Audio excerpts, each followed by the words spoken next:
လူတယောက်ဟာကြွေပြားတစ်ချက်ကိုကင်ကြည့်ရင်းနဲ့အကြီးအကျယ်စီးပွားဖြစ်မဲ့အခွင့်အရေးတစ်ခုကိုမမျှော်လင့်ပဲတွေးရှိသွားခဲ့ပါတယ်သူဟာအဲ့ဒီကြွေပြားရဲ့ဈေးနှုန်းကိုချက်ချင်းပဲစုံစမ်းလိုက်ပြီးအိမ်ပြန်ရောက်တာနဲ့အဲ့ဒါမျိုးတွေကိုကိုယ်တိုင်စတင်ပြုလုပ်ပါတော့တယ်သူ့ဇနီးကတော့အချိန်ဖြုံးနေတာဆိုပြီးသူ့ကိုအပြစ်တင်ခဲ့ပေမဲ့ဒါဟာသူတို့ချမ်းသာကြွယ်ဝဖို့အတွက်ရလာတဲ့အခွင့်အရေးပဲလို့သူကပြန်ပြောခဲ့ပါတယ်နောက်တနေ့မနက်အစောကြီးမှာတင်သူဟာကြွေပြားနှစ်ချက်ကိုယူပြီးမြို့နယ်အုပ်ချုပ်ရေးမှူးရုံးကိုတွားခဲ့ပါတယ်သူဟာအုပ်ချုပ်ရေးမှူးကိုအရေးသွေးချင်းနှိုင်းရှင်ကြည့်စေချင်တာပါမြို့နယ်အုပ်ချုပ်ရေးမှူးကကြွေပြားနှစ်ချက်လုံးကိုတေချာစစ်ဆေးကြည့်ပြီးနောက်မှာတော့ချက်ချင်းပဲဆုံးဖြတ်ချက်ချလိုက်ပါတယ်သူဟာအဲ့ဒီလူတညလုံးအပင်ပန်းခံလုပ်ထားတဲ့ကြွေပြားကိုပဲရွေးချယ်လိုက်တာကြောင့်အဲ့ဒီလူမှာအတိုင်းထက်အလွန်ဝမ်းသာသွားခဲ့ရပါတယ်သူ့ရဲ့ကြွေပြားတွေကပစ္စည်းကောင်းတွေကိုအသုံးပြုထားပြီးကုန်ကျစရိတ်လည်းပိုသက်သာတယ်လို့အဲ့ဒီလူကရှင်းပြခဲ့ပါတယ်မြို့နယ်အုပ်ချုပ်ရေးမှူးကလည်းသူ့ကိုတင့်တော်တဲ့သူတွေနဲ့ချိတ်ဆက်ပေးဖို့သဘောတူခဲ့ပါတယ်မကြခင်မှာပဲအဲ့ဒီလူရဲ့ဘီလက်မြေကြွေပြားတွေကိုတရားဝင်အသုံးပြုခဲ့ကြပြီးအရေးသွေးဘလောက်ကောင်းမွန်လဲဆိုတာကိုလည်းအားလုံးကမြင်တွေ့ခဲ့ကြရပါတယ်စီပင်တာယာကုမ္ပဏီကနေကြွေပြားအချက်ရည်တသိန်းကိုချက်ချင်းအော်ဒါမှာလိုက်ပေမဲ့အဲ့ဒီပစ္စည်းတွေကို9ရက်အတွင်းအပြီးပို့ပေးရမှာဖြစ်ပါတယ်အဲ့ဒီလူမှာတော်တော်လေးစိတ်ဖိစီးသွားခဲ့ရပါတယ်သူ့ရဲ့ကြွေပြားတွေကလက်နဲ့လုပ်တာဖြစ်လို့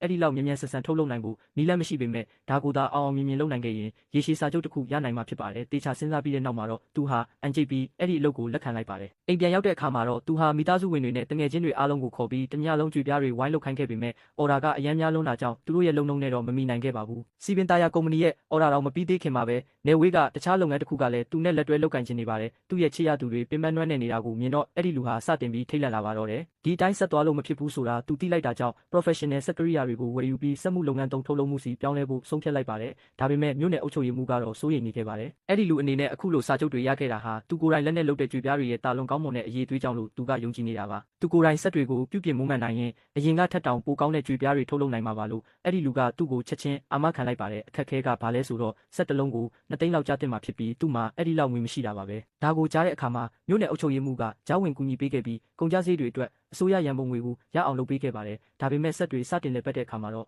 နောက်ထပ်ပြဿနာတစ်ခုထပ်တက်လာပြန်ပါတယ်ပတ်ဝန်းကျင်ကြေးရွာတွေမှာကြောက်စရိတ်ခဲတွေအလုံးလောက်မကျန်တော့တာပါပဲမြို့နယ်အုပ်ချုပ်ရေးမှူးကအစည်းအဝေးတစ်ခုခေါ်ယူလိုက်ရမှာတော့ရေဦးစီးဌာနကမြစ်ကိုအခုလေးတင်ဆယ်ယူထားတာကြောင့်ကြောက်စရိတ်ခဲတွေအများကြီးရထားပြီးဘယ်ကိုပို့ရမှန်းမသိဖြစ်နေတာနဲ့တွားတိုးပါတော့တယ်အဲ့ဒီကြောက်စရိတ်ခဲတွေကိုကြွေပြားဆက်ယုံစီပို့ဆောင်ပေးခဲ့ပါတယ်အဲ့ဒီလိုနဲ့ကုန်ကျန်းပြဿနာကလည်းပြေလည်သွားခဲ့ပါတယ်ကြောက်စရိတ်ခဲတွေအပြည့်တင်လာတဲ့ကုန်တင်ကားကြီးဆက်ယုံတွေကိုမောင်းဝင်လာတာမြင်တဲ့အခါမှာတော့အဲ့ဒီလူဟာအရန်ကိုပျော်ရွှင်သွားပါတော့တယ်မြို့နယ်အုပ်ချုပ်ရေးမှူးရဲ့ပံ့ပိုးမှုနဲ့တူသူ့ရဲ့ကြွေပြားလုပ်ငန်းဟာလည်းအကြီးအကျယ်အောင်မြင်လာခဲ့ပါတယ်တနှစ်အကြာမှာတော့သူဟာကုမ္ပဏီတစ်ခုကိုတည်ထောင်ခဲ့ပြီးအစိုးရတာဝန်ရှိသူတွေစီကနေဂုဏ်ပြုမှတ်တမ်းလွှာကိုတောင်ရရှိခဲ့ပါတယ်မြို့နယ်အဆင့်ခေါင်းဆောင်တွေလာရောက်ကြည့်ရှုပြီးတဲ့နောက်မှာတော့အဲ့ဒီလူဟာမြို့နယ်အုပ်ချုပ်ရေးမှူးကိုထူးဆန်းတဲ့တစ်တာတစ်လုံးကမ်းပေးခဲ့ပါတယ်အုပ်ချုပ်ရေးမှူးကအဲ့ဒီတစ်တာကိုဖွင့်ကြည့်လိုက်တဲ့အခါမှာတော့သူ့ရဲ့မျက်နှာအမူအရာဟာချက်ချင်းပြောင်းလဲသွားပါတယ်သူဟာအဲ့ဒီထဲကနေထူထဲတဲ့ငွေထုတ်ကြီးတစ်ထုပ်ကိုဖြည်းဖြည်းချင်းထုတ်ယူလိုက်ပါတယ်အဲ့ဒီအခိုက်အတန့်ကိုမြင်လိုက်ရတဲ့တာဝန်ရှိသူတိုင်းဟာလည်းချက်ချင်းပဲမျက်နှာတွေတီးတန့်သွားကြပါတော့တယ်